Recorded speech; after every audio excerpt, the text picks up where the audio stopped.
करते हैं आपकी वर्कशीट नंबर 20। तो पहले आप लोग इसे अच्छे से लेबल कर लेंगे, डेट डाल देंगे, क्लास, अपना नाम, अपने टीचर का नाम, सब्जेक्ट आप लोग लिख लेंगे। आज हम क्या पढ़ेंगे, दशमलव संख्या का मूल्य वर्ग। ठीक है, आज हम लोग दशमलव संख्या के मूल्य वर्ग के बारे में जानेंगे।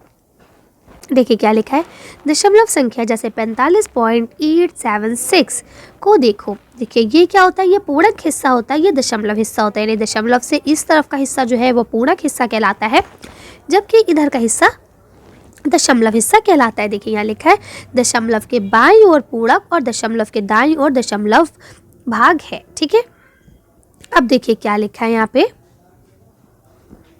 दशमलव संख्या का वर्गमूल निकालते हुए निम्नलिखित नियमों का ध्यान रखें। यानी अगर आप चाहते हैं कि आप वर्ग उसका निकालें, दशमलव का वर्गमूलन निकालें, तो उसके लिए आपको कुछ बातों का, कुछ शर्तों का ध्यान रखना पड़ेगा। जैसे कि पहली शर्त ये है कि पूरक हिस्से और दशमलव हिस्से को अलग अलग जोड़े बनाए। यानी देखिए जैसे कि आप यहाँ देखते चले, ठीक है, ये देखिए दोनों के अलग अलग जोड़े बनेंगे, जैसे इसको अलग, इसको अलग। ठीक है, जोड़े हमेशा दो दो के ही बनते हैं। पूरक हिस्से और दशमलव हिस्से के जोड़े दशमलव स्थान से बनने शुरू करें। यानी कि देखिए अब आपको क्या करना है सॉरी, यहाँ देखिए ये ऐसे लिखा है ना आपका, ये देखिए है ना, तो आपको हमेशा याद रखना है इधर के जोड़े इस तरफ से शुरू होंगे और इधर के जोड़े इस तरफ से, यानी दशमलव स्थान से ही जोड़े बनना शुरू होंगे। इधर के इस तरफ चलेंगे जबकि इधर के इस तरफ चलेंगे, यानी ये दो हो जाएगा, अगर यहाँ एक होता तो वो अकेला बचता। ऐसे ये दो हो जाएंगे और ये अकेला बचेगा, लेकिन क्योंकि हमारे पास दशमलव है तो इसके साथ 0 हम ले लेंगे उधार पे, तो ये भी अपने जोड़े को पूरा कर लेगा। ठीक है, अब आगे देखिए आप, फिर क्या लिखा, सुविधा के लिए जोड़ों पर बार लगाइए। जो आपको लकीर दिख रही है ना सर के ऊपर इनकी, इसको बार कहते हैं। फिर साधारण अंकों की तरह ही वर्गमूल्यन ज्ञात करें। तो अब आपको फिर साधारण सिंपल से ही ज्ञात करना है। जैसे कि अब यहाँ आप देखिए दशमलव संख्या ये आपको दी गई, अब इसको जो है ना उदाहरण के साथ समझा रहे हैं यहाँ पे। ठीक, इनके नियमों को अपनाया जाएगा। अब यहाँ जो नियम है इसको अपनाते देखिए। सबसे पहले आपने पूरक हिस्से को लिया, यानी कि आगे हिस्से को लिया, ठीक है, दशमलव से अलग कर लिया, उसके ऊपर बार लगा लिया, जोड़ा बना लिया। इसी तरह से आप दशमलव वाले हिस्से को लिया, ठीक है, तो 876 है। अब देखिए 8 7 एक जोड़ा बन गया, 6 अकेला बचा था तो हमने 0 उधार ले लिया, तो इसको भी जोड़ा बना दिया। तब आप देख सकते हैं आपका इस तरह से जोड़ा सामने आ गया, दशमलव से पहले अलग, दशमलव के बाद 2 जोड़े अलग। ठीक है, तो इस तरह से ये आपको जोड़े बनाने होते हैं। ये आपने बनाना सीख लिया। अब आपका देखिए पहला प्रश्न दिया गया है कि अब इसका वर्गमूलन ज्ञात करो। तो अब क्या करना है, सबसे पहला काम आपको यही करना है, जोड़े बना ले। तो देखिए 7 2 का बन जाएगा, 2 5 का बन जाएगा, 2 जोड़े बन गए। ये 2 अकेला, ये अकेला ही रहेगा। अब इसे सॉल्व कैसे करते हैं, ये एक बड़ा मैटर है ना। तो चलिए मैं आपको समझाती हूँ, उम्मीद करती हूँ आपके समझ में भी आ जाएगा। देखिए यहाँ 2 है, ठीक, अब यहाँ लिखा 1, जो नंबर लिखेंगे अब यहाँ वही ऊपर लिखना है। तो 1 1 जा 1, ठीक है। ऐसी अगर हमने यहाँ 2 लिखा तो यहाँ पे भी हमें 2 ही लिखना पड़ेगा, तो इसलिए हमने यहाँ 1 लिखा, 1 1 जा 1 हो गया। तो अब यहाँ 1 बचा कट के, ठीक है। अब यहाँ से हम इकट्ठा 2 उतारते, सर डिवाइड में हम एक संख्या नीचे उतारते, ऐसे यहाँ हम इकट्ठा 2 संख्या नीचे उतारते। ठीक, अब क्या होता है, जो ये 2 नंबर थे ना इनको जोड़ देते, तो ये तो 2 हो गया। अब जो नंबर हम यहाँ लिखेंगे वही हमें यहाँ लिखना है, यानी कि अब यहाँ हमने अगर 6 लिखा है तो यहाँ पे भी हमें 6 ही लिखना है। अब इस 6 से इस 26 को मल्टीप्लाई करेंगे तो हमारा आंसर ये आ जाएगा। ठीक, अब क्या होता है, अब देखिए ये 6 और ये 6 कितना हो जाएगा, 12, 12 का 2 और इस 2 के ऊपर हासिल लग जाएगा, यानी 3। ठीक है, फिर अब हमने यहाँ 5 उतारा तो यहाँ पे भी हम 5 उतारेंगे।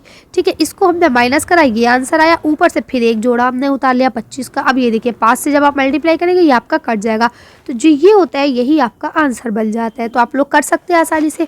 अब उसके बाद यहाँ आप देख सकते हैं जो आपको दूसरा क्वेश्चन दिया गया है 0.9 का 3 दशमलव स्थान का वर्गमूलन ज्ञात कीजिए। ठीक है, अब दशमलव के बाद 3 डिजिट और आनी चाहिए आपको आंसर में, जैसा कि यहाँ आप देख सकते हैं। ठीक है, इस यही चीज़ इन्होंने यहाँ पे मांगी है। तो इसके लिए अब आपको देखिए दिया तो सिर्फ 0.9 था, अब हमें 3 दशमलव के बाद 3 स्थान चाहिए ना, तो हमें इसके 3 जोड़े बनाना पड़ेंगे दशमलव के बाद। तो देखिए 9 तो दिया था, 9 के साथ 1 0 लगा के एक जोड़ा बना दिया, 2 0 अलग ले लिए, फिर 2 0 अलग ले लिए, तो इस तरह से आपके तीनों जोड़े बन गए। तो अब इस तरह से देखिए यहाँ लिखा है ना, 3 स्थान वर्गमूल्य निकालने के लिए हमने 5 शून्य लगाए, जो कि आप यहाँ देख सकते हैं। ठीक है, अब हम इसको आसानी से निकाल सकते हैं। जैसे पहले हम लिखेंगे 9 9 जा 81 हो जाएगा, 90 है 81 हो जाएगा। अब कितना बचेगा यहाँ पे हमारे पास 9। ठीक है, फिर अब हमारा जो 9 9 था ये प्लस होके 18 हो जाएगा। अब यहाँ हम 4 लिखेंगे, यहाँ 4 लिखेंगे, ऊपर से 2 0 का एक जोड़ा उतार लेंगे। इस तरह से ये हम सॉल्व कर देंगे। चलिए तो हम लोग क्वेश्चन आंसर्स को देख लेते हैं। आपका यहाँ पहला क्वेश्चन दिया हुआ है कि कुछ अन्य प्रश्न करें, यानी इससे रिलेटेड जो ऊपर आपको एक्सप्लेनेशन हुए हैं उनसे रिलेटेड ही कुछ प्रश्न आपको करने हैं। जैसे पहला प्रश्न दिया है, निम्नलिखित दशमलव संख्याओं का वर्गमूलन 3 दशमलव स्थिति तक ज्ञात करें। ठीक है, तो आपको पॉइंट्स के बाद 3 डिजिट तक इनका नंबर ज्ञात करना है। तो चलिए पहले इसको हम आंसर की तरह बनाएंगे, यानी कि 3.45 है ना, 3 इसको है ना, इसके बाद हम इसमें 3 डिजिट वाला बनाएंगे। ठीक है, उसके बाद इसे सॉल्व करेंगे। तो चलिए आंसर शीट पे ही करते हैं इसको हम। यहाँ पे आपको पहला जो आंसर दिया था उसके बाद उन्होंने कहा कि 3 बनाने, तो हमने पहले की तरह ही किया कि 3 बना लिए। ठीक है, यानी कि ये 0 हमने अपने पास से लगा दिए। ठीक है, और फिर उसने कहा था कि पेयर भी बना ले, तो हमने 2-2 के पेयर बना लिए। ठीक है, अब इसको हम सॉल्व करते हैं। तो देखिए सॉल्व कैसे करेंगे। यहाँ देखिए पहले है 23, तो 4 4 जा 16 हो जाएगा। ठीक, जैसे आप इसको माइनस करेंगे यहाँ आपका 7 बचेगा। यहाँ डिवाइड की तरह एक नहीं बल्कि 2 नंबर एक साथ उतरते, तो 45 उतरेगा, तो ये 745 हो जाएगा। फिर आप लोग यहाँ इसको 4 को प्लस करके यहाँ 8 लिख देंगे। देन ये वाला 8 जब यहाँ लिखेंगे तो यहाँ और यहाँ दोनों सेम संख्या होनी चाहिए। तो यहाँ हमने 8 लिखा, इसलिए हमने यहाँ पे भी 8 लिखा। फिर इस 8 से एक बार इसको और एक बार इसको दोनों को मल्टीप्लाई करेंगे तो हमारा ये आंसर आ जाएगा। फिर इसको हम सॉल्व कर देंगे। फिर यहाँ से ये 30 उतार लेंगे। ठीक है, फिर यहाँ पे अब आप देख सकते हैं 8 + 8 = 16 हो जाएगा, 16, और यहाँ पे 8 पे हासिल 1 लगेगा तो ये 9 हो जाएगा। फिर यहाँ हम 4 लिखेंगे, इसी के साथ यहाँ पे भी हम 4 लिखेंगे और फिर इस 4 से तीनों को मल्टीप्लाई करेंगे तो हमारा ये आंसर आ जाएगा। ठीक है, जब हम इस आंसर को माइनस करेंगे तो हमारा ये आंसर आएगा। फिर यहाँ से जो 2 0 है वो एज इट इज़ नीचे उतरेंगे। उसके बाद अब आप देख सकते हैं ये 4 और 4 कितना हो जाएगा 8, ये 6 और 9 एज इट इज़ उतर जाएगा। फिर हम यहाँ 2 लेंगे और यहाँ से 2 उतारेंगे, लिखेंगे और इस 2 से इस पूरे डिजिट को मल्टीप्लाई करेंगे, हमारा आंसर ये आ जाएगा। इन्होंने कहा था कि पॉइंट के बाद 3 डिजिट्स आपको चाहिए, तो हमारे पॉइंट के बाद 3 डिजिट आ गए। तो आप यहाँ ANS आंसर करके लिख देंगे कि 4.842 ये हमारा आंसर हो गया। ठीक है, तो इस तरह से आप इसे सॉल्व कर सकते हैं आसानी से। ये रिमाइंडर आपको छोड़ देना है, क्योंकि आपको 3 डिजिट लाने थे पॉइंट के बाद, जो कि हमारे आ चुके हैं। चलिए नेक्स्ट पढ़ते हैं इसी की तरह। देखिए ये आपका नेक्स्ट है, इसको भी हमने ऐसे पहले पॉइंट से पेयर में बना लिया। लास्ट में यहाँ 1 बचा तो 1 1 = 1 करा, ये 1 कट गया, यहाँ 67 उतारा। फिर हमने 1 और 1 को प्लस करा, 2 हो गया। फिर हमने यहाँ 2 रखा और ये भी 2 रख दिया, तो 2 2 = 4, 2 2 = 4, 44 आ गया हमारा आंसर। जब हमने 67 में से 44 को माइनस करा तो हमारा 23 बचा। देन हमने ये 2 0 का पेयर नीचे उतार लिया यहाँ पे।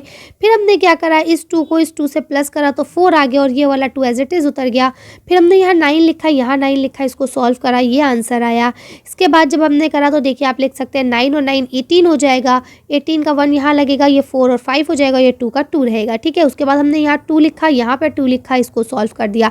तो इस तरह से ये भी आपका सॉल्व हो गया। अब आप इसका आंसर करके क्या लिखेंगे, आंसर या उत्तर डाल के आप क्या लिखेंगे, 1.292 ये हमारा आंसर हो गया। ठीक है, तो ये रिमाइंडर आप छोड़ देंगे, क्योंकि आपको पॉइंट के बाद 10 डिजिट चाहिए थी, जो कि आपकी आ चुकी हैं। इसी तरह से नेक्स्ट आपका थर्ड क्वेश्चन देखिए, यहाँ आप देख सकते हैं। तो यहाँ हमने 2 के पेयर बनाए, पॉइंट के बाद पॉइंट से पहले भी 2 का पेयर बनाया, ये अकेला बचा, इसे हमने अकेला लिख दिया, तो 1 1 = 1 कर दिया।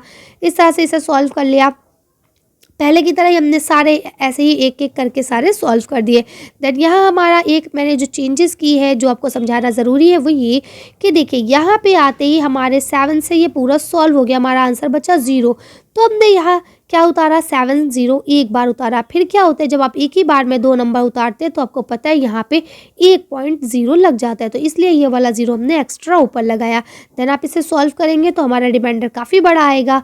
तो आप इसे ऐसे ही छोड़ देंगे, क्योंकि हमारे पॉइंट के पास 3 डिजिट आ गए हैं। तो आप आंसर करके लिख देंगे 17.099, तो ये आपका आंसर हो जाएगा। लास्ट का क्वेश्चन भी आप ऐसे ही कर लेंगे। ये देखिए यहाँ पे पहले इसको पेयर बना लिया, लास्ट में आपका 4 बचेगा, इसको हम ले लेंगे, 2 2 = 4 करके ख़त्म कर देंगे। उसके बाद यहाँ पे 56 बचेगा, इसको इसी तरह से सॉल्व करते चलेंगे, जैसे कि अभी मैंने आप लोगों को समझाया है। इस वीडियो को आप कम से कम 2-3 बार देखें, ताकि आपको ये समझ में आए, क्योंकि ये थोड़ा सा मुश्किल है, लेकिन इतना भी मुश्किल नहीं कि आपके समझ में ना आ सके। और ये क्वेश्चन एग्जाम में ज़रूर आते हैं, तो आप लोग इसे अच्छे से रिवाइज़ कीजिएगा। तो आज की वर्कशीट को हम लोग यही खत्म करते हैं। आज की वीडियो में बस इतने। अगर आपको हमारी वीडियो पसंद आई हो तो प्लीज़ इसे लाइक और शेयर करें। अगर अभी तक आपने हमारे चैनल को सब्सक्राइब नहीं करा है तो प्लीज़ हमारे चैनल को सब्सक्राइब करें। Thank you for watching.